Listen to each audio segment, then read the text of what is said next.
Mgomba na mnazi vikipandwa pamoja, baada ya miezi 10 mgomba utatoa mkungu, utatoa ndizi, lakini miezi 10 hiyo hiyo mnazi bado utakuwa uko chini sana, tena sana.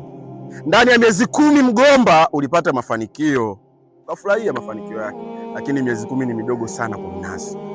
Kwa hiyo mimea hii ingekuwa ina uwezo wa kuongea au kuwasiliana, huenda mgomba ungekuwa unaucheka mnazi. Umeanza pamoja, mimi nimepata mafanikio kabla yako. Lakini pia huenda mnazi ungekuwa una uwezo huo wa kibinadamu, ungekuwa unauonea wivu mgomba kwamba mwenzangu katangulia, mwenzangu kapata, lini na mimi nitapata matunda. Unajua nini huwa kinatokea? Baada ya mgomba tu kutoa mkungu, ndizi zikishakomaa zikaliwa, unakata, haupo tena, hauna thamani tena. Mnazi utatumia miaka 10, 12 ndio uende ukatoe matunda, lakini baada ya mnazi kutoa matunda utakaa kwenye ardhi miaka na miaka ukiendelea kutoa matunda. Mgomba uliwahi lakini haukudumu kwenye mafanikio, ulikaa tu ukaishi. Mnazi ulichelewa lakini ulipopata mafanikio ulidumu kwenye muda mrefu. Unajifunza somo moja: kuwahi kufanikiwa sio kudumu kwenye mafanikio. Ewe muungwana, kuna watu utawaona wamekuzidi kimaisha. Fulani kanunua gari, fulani kajenga nyumba, fulani amewahi kupata mtoto, fulani kanunua uwanja, fulani kanunua hiki, fulani ana mradi hiki. Wewe uko pale pale. Saa nyingine uliosoma nao darasa moja na ulionekana ukiwa machachari kuliko wao, wanakuzidi, wanakuacha mbali. Lakini usiumie, kwa sababu kwenye maisha kuna kitu kinaitwa wakati.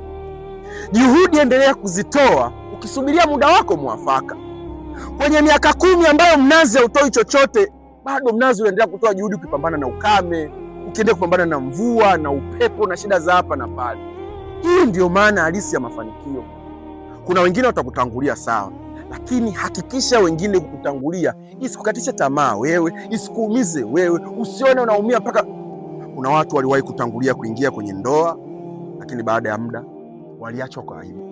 Kuna watu walitangulia kupata kazi, lakini baadaye walikuja wakaachwa. Kuna watu walitangulia kupata mtoto. Diego Jota alioa, baada ya muda fulani akapata ajali, maskini akaondoka. Kuna watu watakutangulia kwenye mafanikio, muda wao ni huo, wapigie makofi.